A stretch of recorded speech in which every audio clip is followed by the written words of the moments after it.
The council chamber on Harmony Prime Station looked like chaos had taken physical form. Ambassador stood in the center of the great hall, his aquatic body trembling inside its environmental suit. Around him, representatives from dozens of species argued and shouted in their native languages. The translator systems could barely keep up with the noise. Raised one of his tentacles for silence. The gesture was desperate enough that the chamber slowly quieted. When he spoke, his voice carried the weight of a dying civilization. 12 worlds, he said through his translator. 12 worlds consumed in 6 months. 40 billion of my people are dead. The swarm shows no signs of stopping. At this rate, the Union will cease to exist within a year. Chancellor Myers of the Avarian Confederacy leaned forward on her perch. Her feathered body was small and delicate, built for flight rather than combat. She represented the most advanced scientific minds in the galaxy, but science alone could not stop the swarm. "We understand your pain, Ambassador," she said softly, "but we must be realistic about our capabilities. The swarm is a biological weapon left over from the ancient wars. No current member species has the military strength to combat them." "The Avarians are researchers and explorers," added Speaker of the Collective. His tall, slender frame swayed as he gestured with his long fingers. "We disbanded our military forces 300 years ago. We have nothing to offer but sympathy." Felt something break inside him. These were the great species of the galaxy. These were the civilizations that had built wonders spanning star systems. Yet when faced with a true threat, they were helpless. The prey species had grown soft during the long peace. "Then my people are doomed," said. The translator could not hide the despair in his voice. A voice spoke from the back of the chamber. It was young and uncertain, but it cut through the silence. "There might be one option." Every head turned to look at the speaker. X was a junior diplomat from the Archival Corps, one of the species responsible for maintaining the galaxy's historical records. He was barely old enough to attend council sessions, yet he had spoken during a formal debate. "Junior Archivist X," Chancellor Myers said with obvious disapproval, "this is highly irregular." "I apologize, Chancellor," X said, his features showing what might have been nervousness. "But the archives contain records of a newly discovered species. They achieved faster-than-light travel only 3 years ago.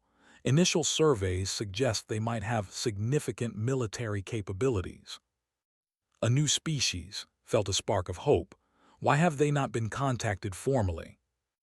X hesitated. When he spoke again, his voice was quieter.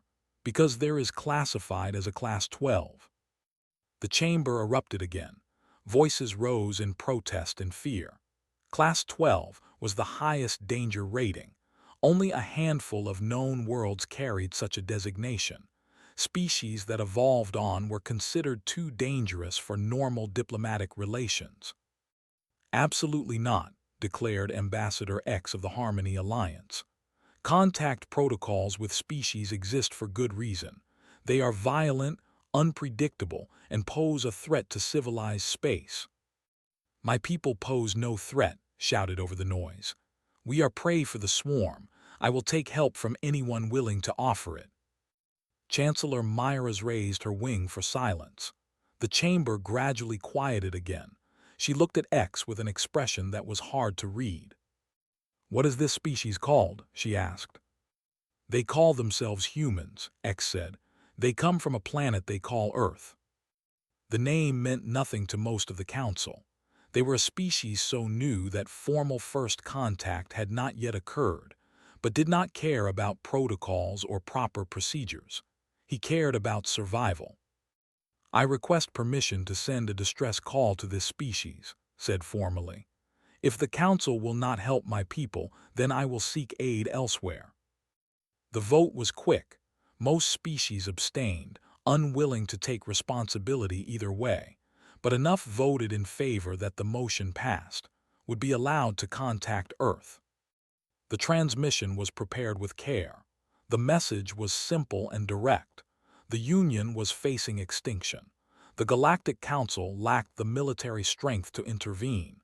Humanity was being asked to help save an alien species they had never met. The message traveled through quantum communication arrays, crossing light years in moments. It arrived at a military station orbiting Earth's moon, where it was received by a named doctor.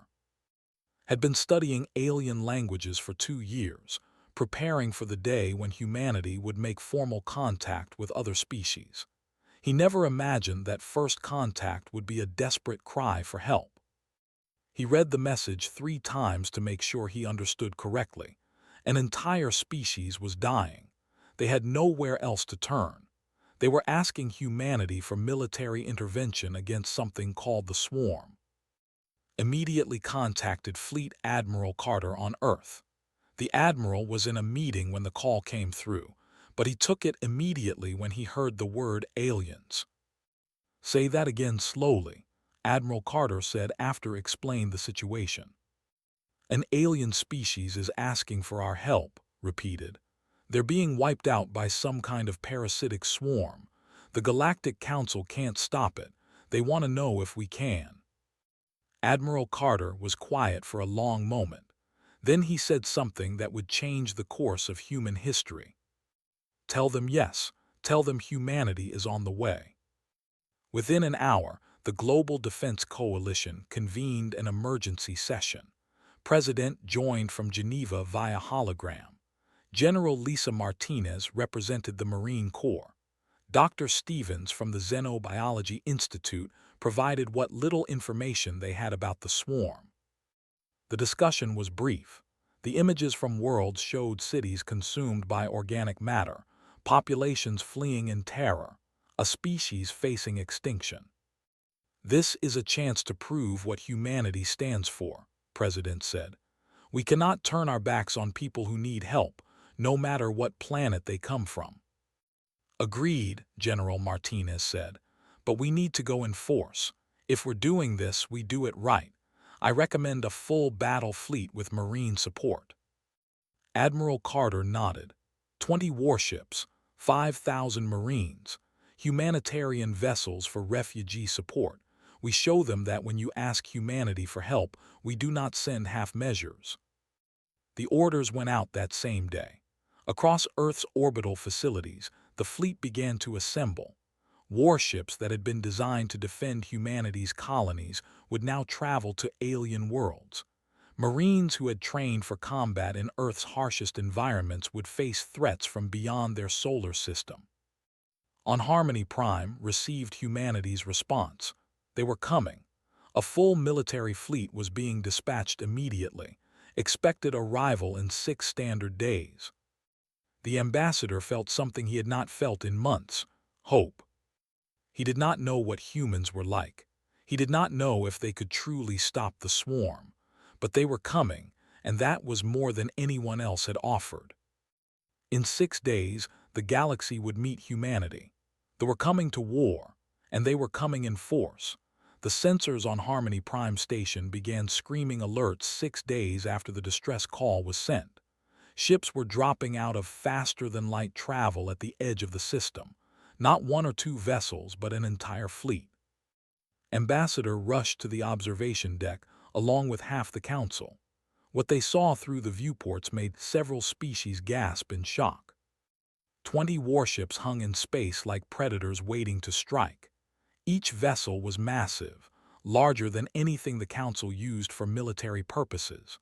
Their hulls were dark and angular, covered in what could only be weapon systems. The largest ship, positioned at the center of the formation, displayed the name Defender along its side. "This is the human response to a request for help," Chancellor Myers whispered, her feathers ruffled in what might have been fear. The communication systems activated. A human voice came through, speaking in perfectly translated galactic standard. "Harmony Prime Station, this is Captain Brandon Hayes of the Earth Vessel Defender. The human fleet has arrived and is ready to provide assistance. Requesting permission to dock and meet with council leadership." Found his voice. "Permission granted, Captain Hayes. Welcome to Harmony Prime.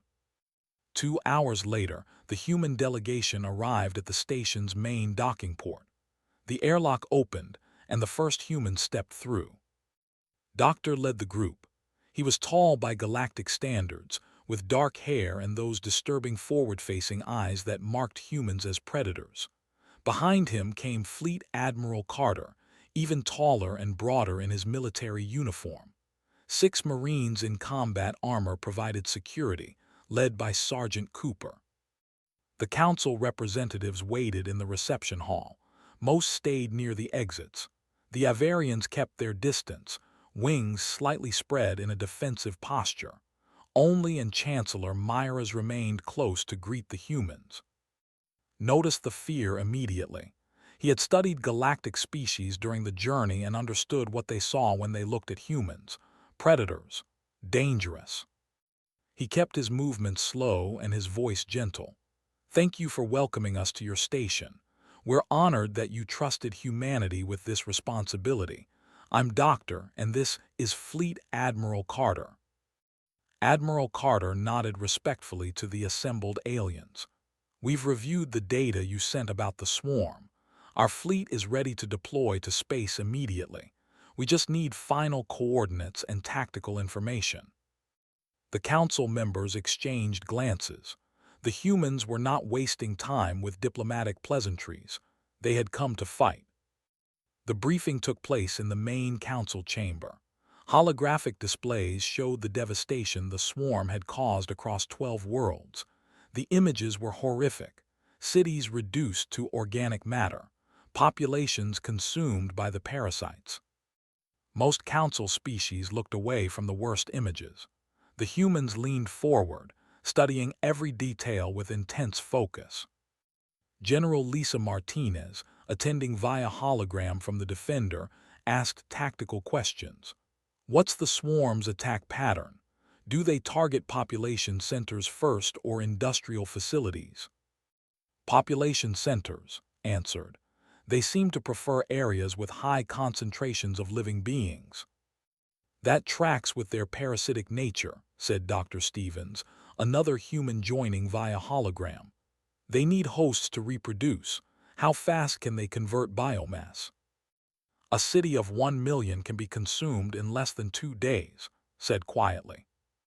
The humans absorbed this information without visible emotion. They were not horrified. They were calculating, analyzing, planning. Chancellor Myras could not stay quiet any longer. Doctor, if I may ask, what is Earth like? We need to understand your people better if we are to work together. Considered the question carefully. Earth is a Class 12. It has 6 major biomes, each presenting different survival challenges.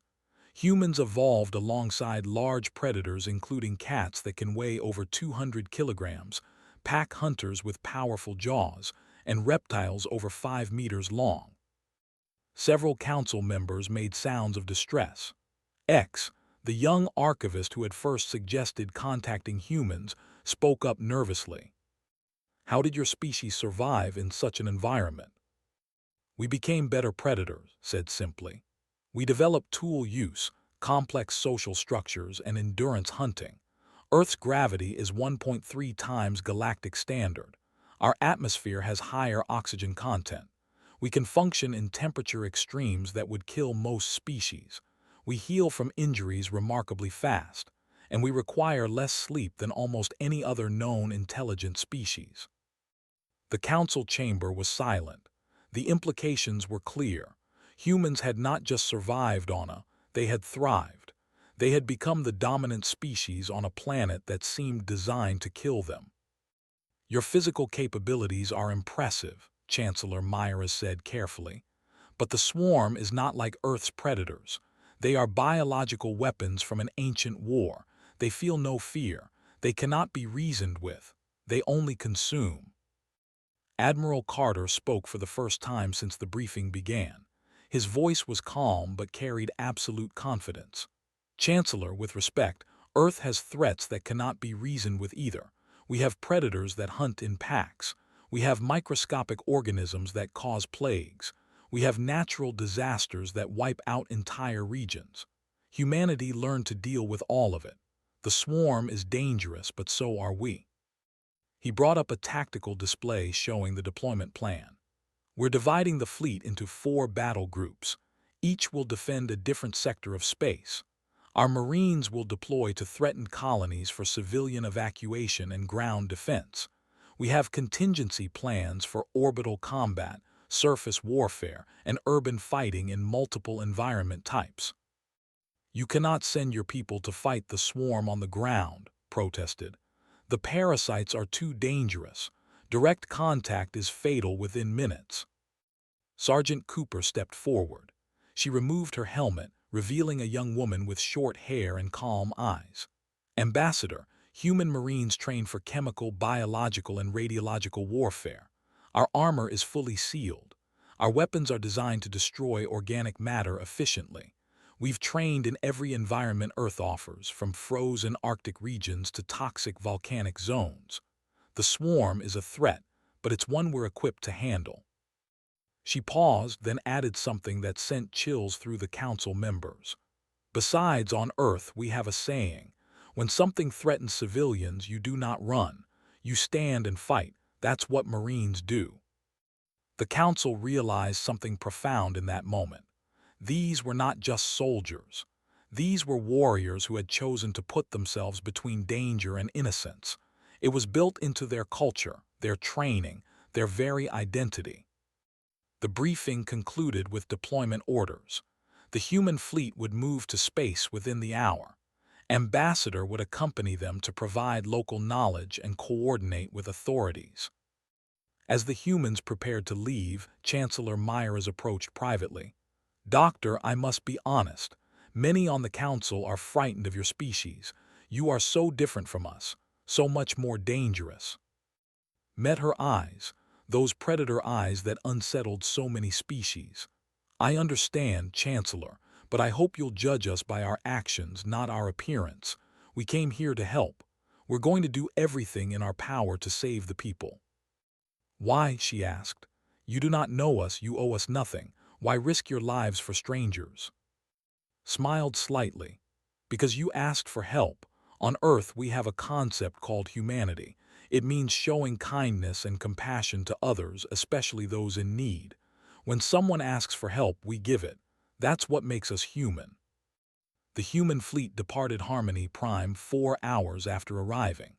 As the warships accelerated toward space, Council observers tracked their progress with a mixture of fear and hope. They had called for help from. Now they would see if that decision would save them or doom them all. The mining colony on IV had 300,000 residents. Most of them were evacuating when the swarm arrived. Captain Brandon Hayes watched from the bridge of the Defender as thousands of bioships dropped out of faster-than-light travel. They looked like massive insects crossed with something that should not exist in nature. Organic armor plating covered bodies that pulsed with unnatural life.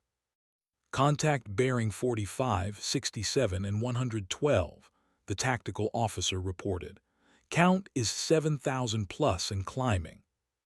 All ships battle formation Delta, Hayes ordered calmly. Launch fighters, prepare batteries. The 3 escort vessels moved into position around the Defender. Their formation was tight and aggressive, nothing like the defensive postures galactic species preferred. On Harmony Prime, the entire council had gathered to watch the battle through the observation feeds. Chancellor Myers gripped her perch so hard her talons left marks. 7,000 ships against 4, she whispered. They should retreat. Humans do not retreat easily, said. He did not know if this was true, but something about Captain Hayes made him believe it. The swarm attacked first, as they always did. Bioships accelerated at impossible speeds, closing the distance in seconds. They fired organic projectiles that could melt through normal ship armor. The Defender opened fire. The batteries were humanity's answer to space combat. Magnetic acceleration launched solid projectiles at a significant fraction of light speed. When they hit swarm bioships, the results were catastrophic. The organic armor might as well have been paper. The first volley destroyed 200 swarm vessels in 3 seconds. The council members stared at their displays in shock. No weapon system they possessed had that kind of destructive power. The battle became a demonstration of human military doctrine. The defender did not try to dodge or evade. It held position and created a kill zone around itself. The escort ships did the same. When swarm vessels entered range, they died. Missile swarms launched from the human ships. Each missile carried hunter-killer drones that could track and destroy multiple targets. Point defense lasers created a web of energy around the formation, incinerating anything that got too close. In 30 minutes, the orbital space around IV was clear. Over 5,000 swarm bioships had been destroyed. Human casualties were zero. How, Chancellor Myers breathed, how is this possible?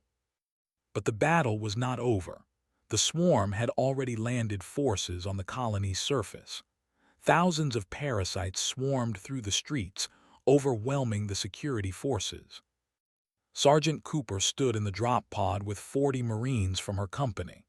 The pod shook as it entered the atmosphere at speeds that would have killed unprotected passengers. 2 minutes to ground, the pilot announced. Cooper checked her weapon one last time. The rifle fired explosive rounds designed specifically for the swarm. Each round contained a small charge that would detonate inside organic matter. "Listen up," she said to her Marines. "Civilians are trapped in the central habitat. Security forces are being pushed back. We hit the ground, we establish a perimeter, and we do not let anything through. Clear." "Clear, Sergeant," came the unified response.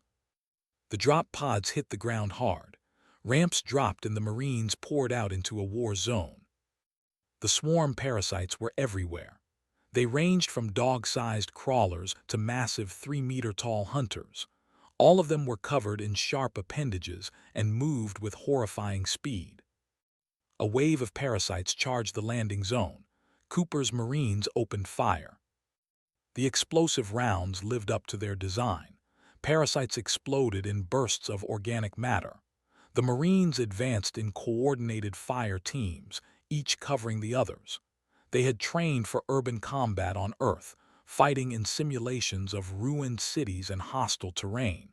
This was just another day at work. "Contact left," called Private Jake. He was the youngest member of the squad, barely 20 years old, but his shooting was precise and calm. "Suppressing," responded Corporal Amy.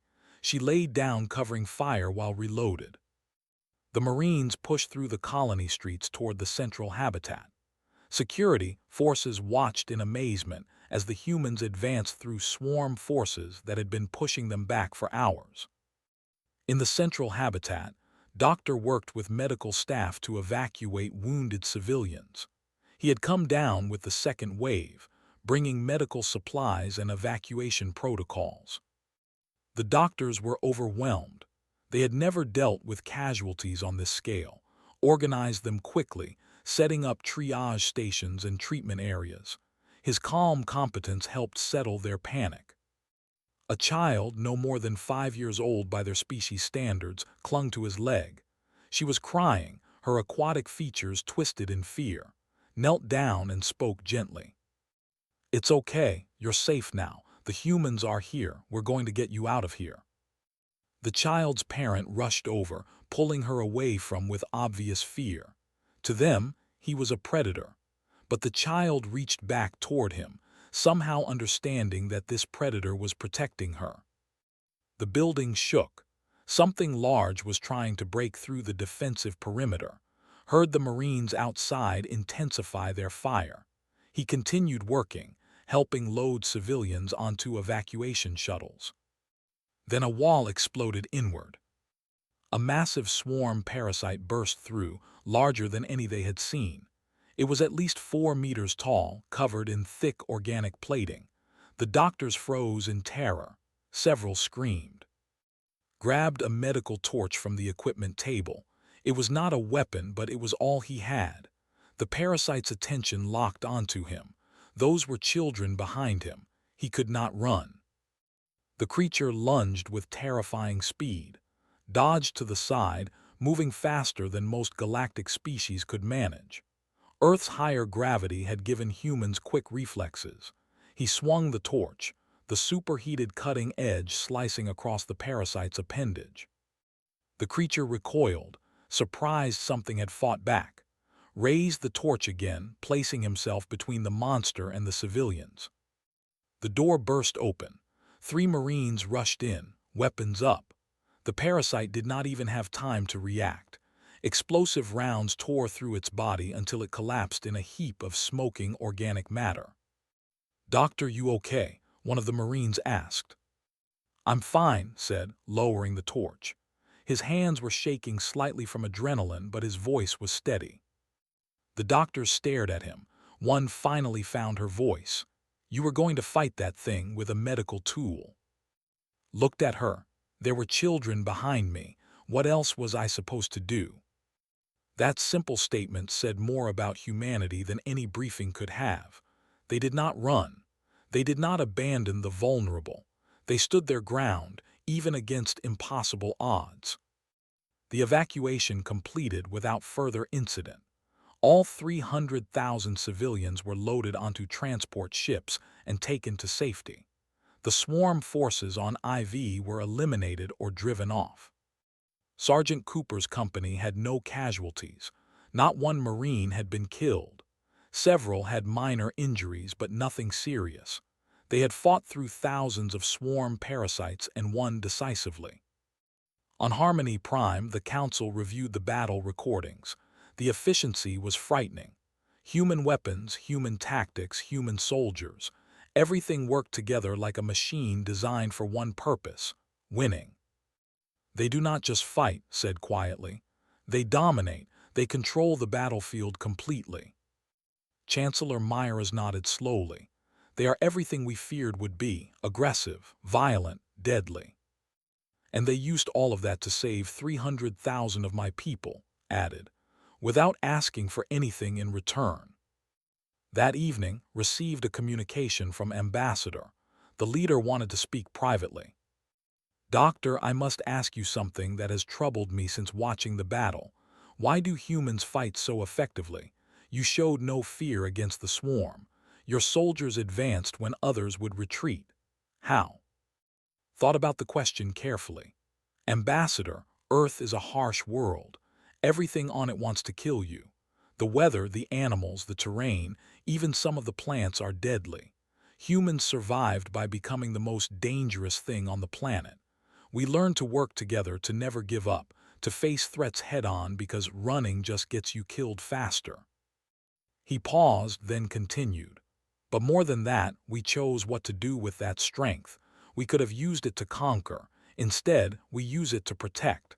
That's what civilization means to us. Using your power to defend those who cannot defend themselves." Was quiet for a long moment.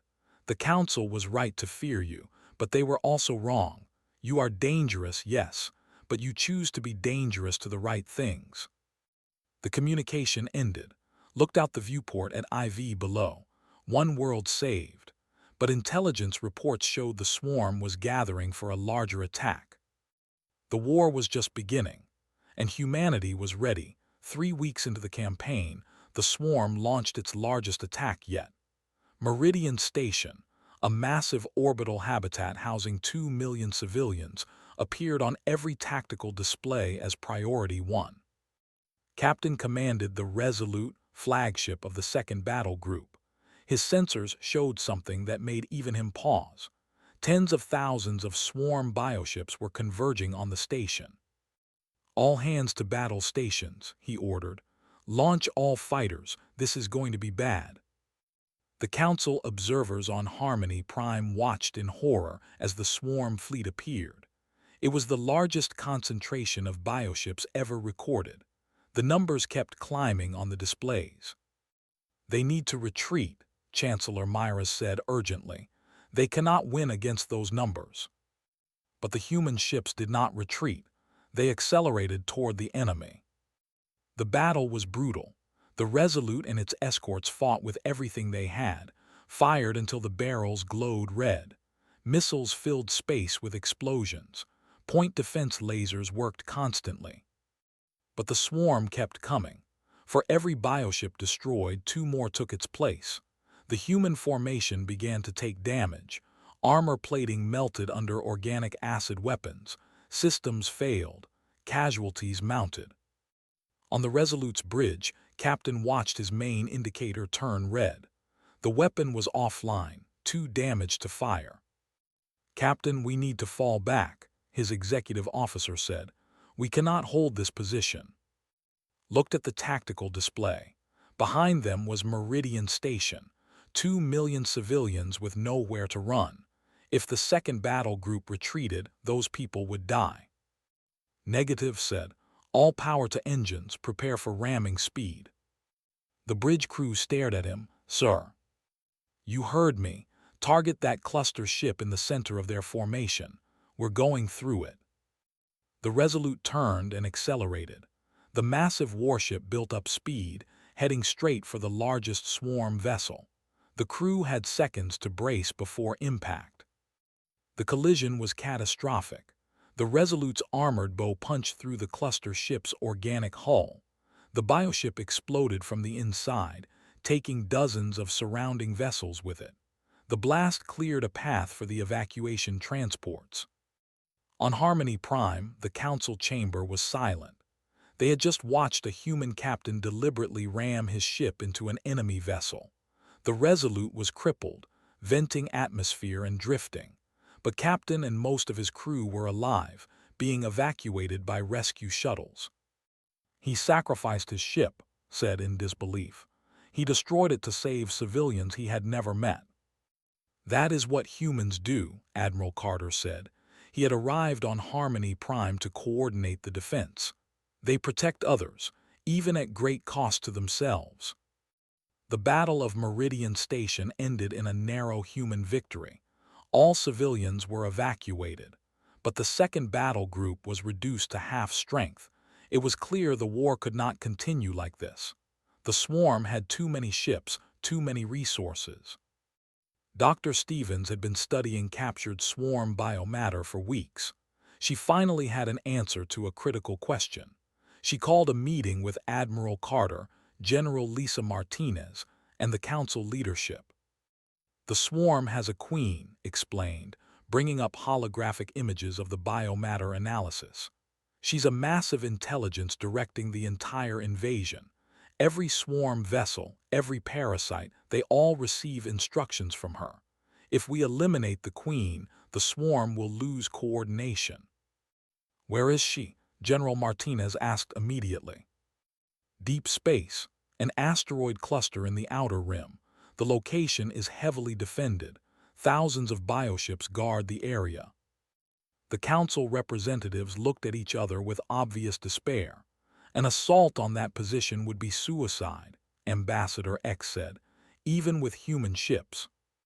Admiral Carter stood. His voice was calm and certain. "We did not come all this way to fight defensively. We came to end the threat. General Martinez, prepare a strike force."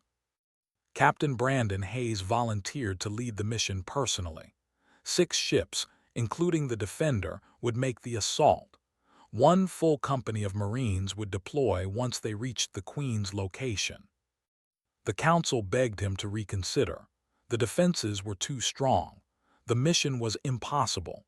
Hayes listened politely, then gave an answer that would become famous in galactic history. "With respect, Ambassador, humanity does not believe in impossible. We believe in difficult, and we're very good at difficult." The strike force jumped to the asteroid cluster 3 days later. Sergeant Cooper sat in the assault shuttle with her Marines, checking weapons and equipment. Around her, 47 other Marines did the same. "Listen up," Cooper said. "This is a one-way trip until we complete the mission. The Queen dies or we do. Those are the only 2 options. Everyone clear on that?" The Marines responded with grim determination. "Clear, Sergeant." The fleet dropped out of faster-than-light travel directly into the middle of the swarm defenses. Every sensor screamed warnings. Thousands of bioships moved to intercept. All ships attack Formation Omega, Captain Hayes ordered. Defender will punch through. Everyone else follow in our wake. It was the most aggressive tactic the galactic species had ever seen. Most species fought defensively, trying to minimize casualties. Humans fought to win, no matter the cost. The Defender accelerated straight at the densest concentration of swarm ships, fired non-stop. The ship's armor took hit after hit but held together through superior engineering. Behind the Defender, the other 5 ships exploited the breach, pouring fire into the gap. They reached the Queen's asteroid. The assault shuttles launched immediately. Cooper's shuttle crashed through a weak point in the asteroid's outer shell. The Marines deployed into a nightmare. The interior was organic, pulsing with alien life. Swarm parasites attacked from every direction. The fighting was close quarters and vicious. In the narrow tunnels of the asteroid, the Marines' training and superior weapons made the difference. They advanced meter by meter toward the Queen's chamber. Private Jake took a hit from a parasite's acid spray. The armor held, but he went down hard. Corporal Amy dragged him to cover while laying down suppressing fire. "'S hurt," she reported. "Can he move?" Cooper asked, shooting 2 parasites that tried to flank them. "Negative, leg injury." Cooper made a split-second decision. "Lewis, hold this position. Everyone else on me." They left 3 Marines to guard the wounded soldier and pushed forward. The Queen's chamber was massive, a cavern of organic matter that pulsed with unnatural light. In the center was the Queen herself. She was enormous, 10 meters tall at least, her body a mass of organic tissue and biomechanical integration. She was the heart of the swarm, the intelligence directing billions of parasites across the galaxy.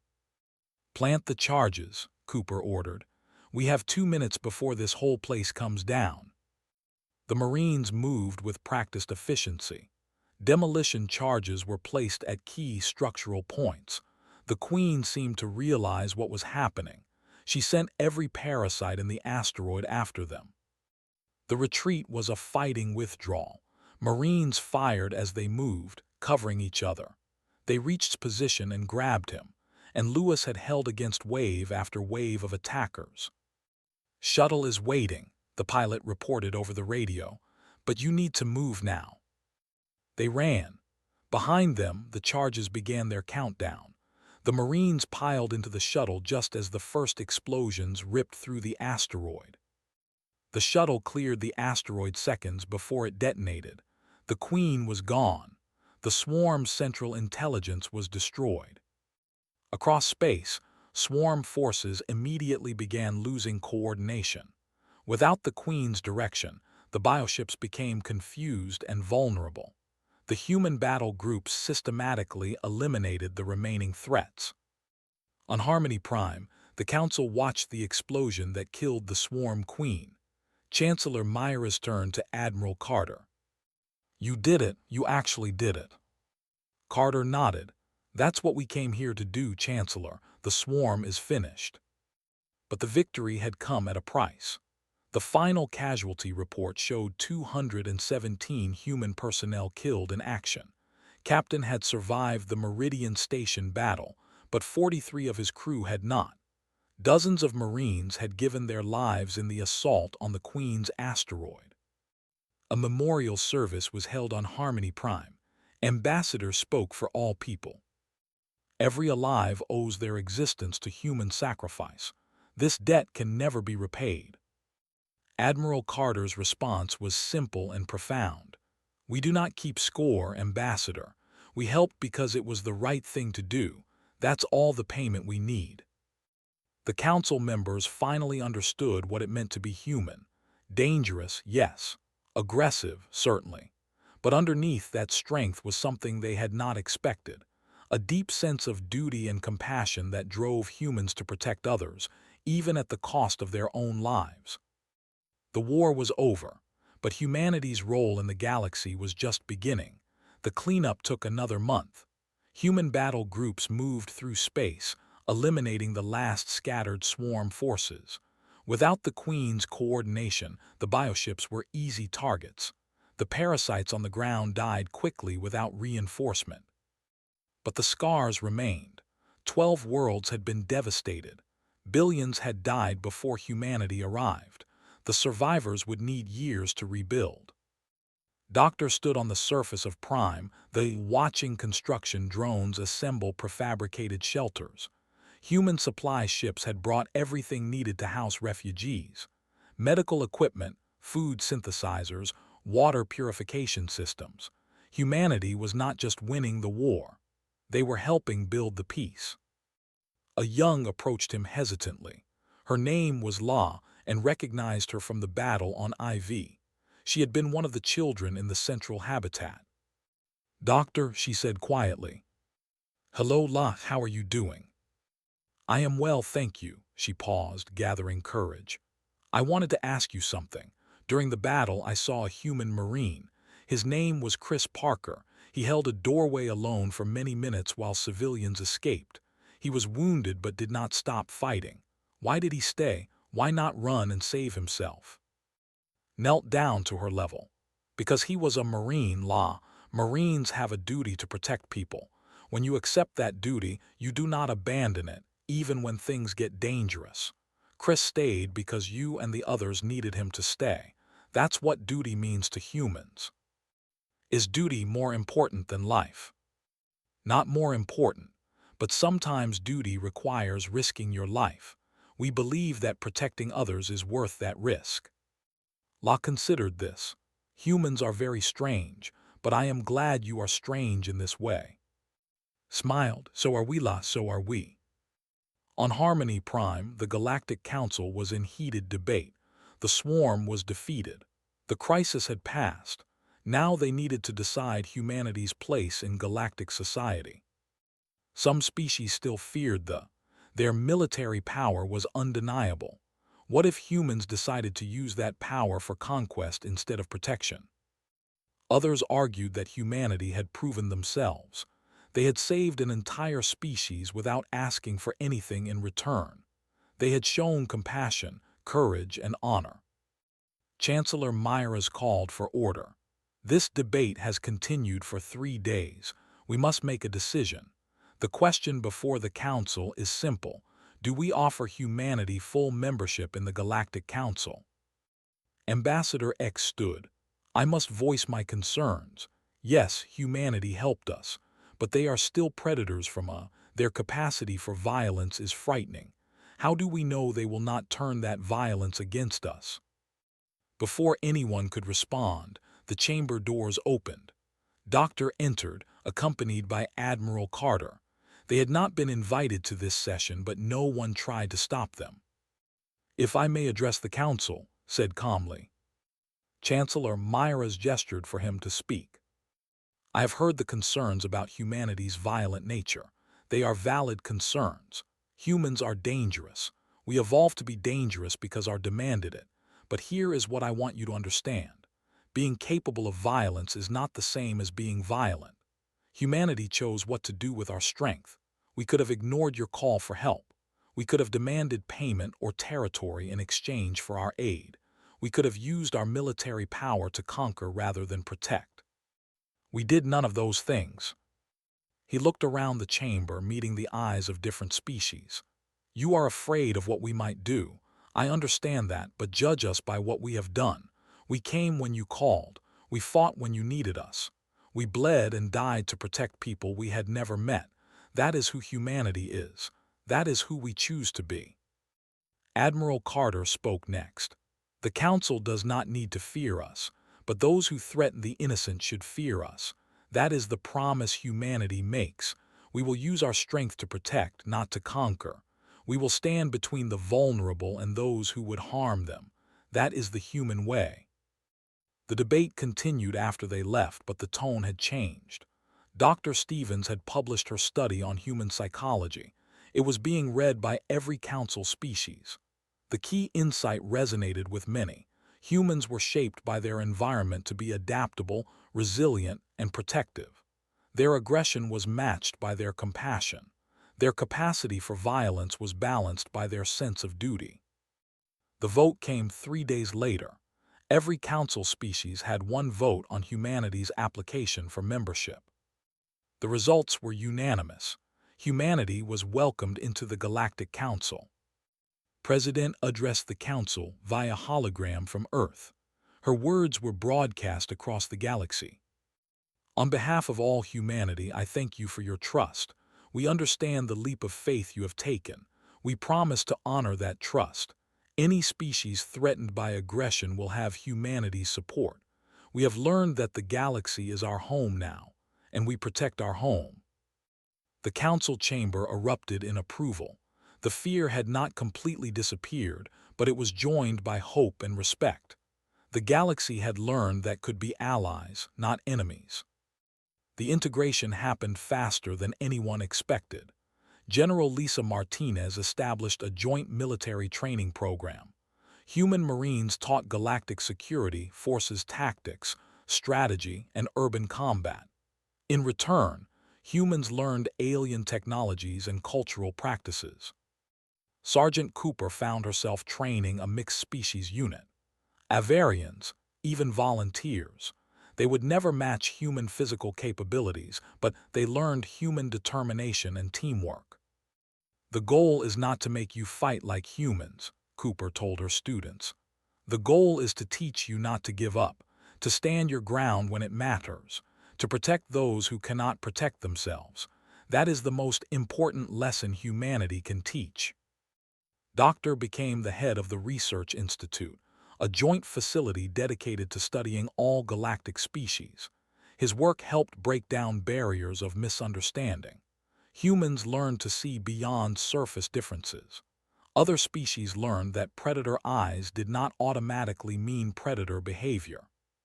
6 months after the war ended, Ambassador invited to Prime for a ceremony. A monument was being unveiled to honor the humans who had died protecting civilians. The monument was beautiful, a crystalline structure that caught the light of sun. Carved into its base were the names of 217 human personnel. Above the names was a simple inscription in both English and Galactic Standard. They brought hope. Stood beside as they looked at the monument. When my people first called for help, we expected perhaps a few ships, limited assistance. We never imagined humans would arrive in such force. Never imagined you would fight so fiercely for strangers. Was quiet for a moment. Ambassador, on Earth we have a saying, when someone asks for help, you do not ask how much to give. You give everything you have. That is what humans do. That is what being from a teaches you. You protect your own. But we are not your own, pointed out gently. Smiled, you are now. 1 year after the first distress call, the human fleet prepared to depart space. But they were not leaving alone. A dozen council vessels accompanied them, part of a new joint defense force. Captain Brandon Hayes stood on the bridge of the Defender, plotting the course back to Earth. Beside him, an Avarian navigator named Al worked the navigation console. A tactical officer monitored sensors. The future of the galaxy was cooperation, not separation. Admiral Carter received a new message from the Council. There were reports of pirate attacks in the Outer Rim. The Council was formally requesting human assistance. Carter smiled and forwarded the request to Earth. Another mission, another chance to prove that humanity's strength could be used for good. On Harmony Prime, Chancellor Myers watched the combined fleet prepare to jump to faster-than-light speed. She thought about how much had changed in 1 year. The Council had feared. They had restricted contact, believing such species were too dangerous. They had been right about one thing. Humans were dangerous, but they were dangerous to those who threatened the innocent. For those they called friends, humans were the most loyal allies imaginable. The combined fleet jumped to light speed, disappearing into the vast darkness of space. They were heading to their next mission together. The age of human isolation was over. The age of humanity as galactic guardians had begun. In the centuries that followed, the galaxy would face many threats. Pirates, rogue AI, resource conflicts, even wars between member species. But they would face those threats together. And whenever civilians needed protection, whenever the vulnerable needed defenders, humanity would be there. They had learned on that strength without compassion is just violence. But strength with compassion can change the universe. The aliens had begged for help. They never expected to arrive in such force. But they learned something more important. They had not just gained powerful allies. They had gained friends who would never abandon them. And in a vast, often dangerous galaxy, that was worth more than any weapon or technology. That was worth everything.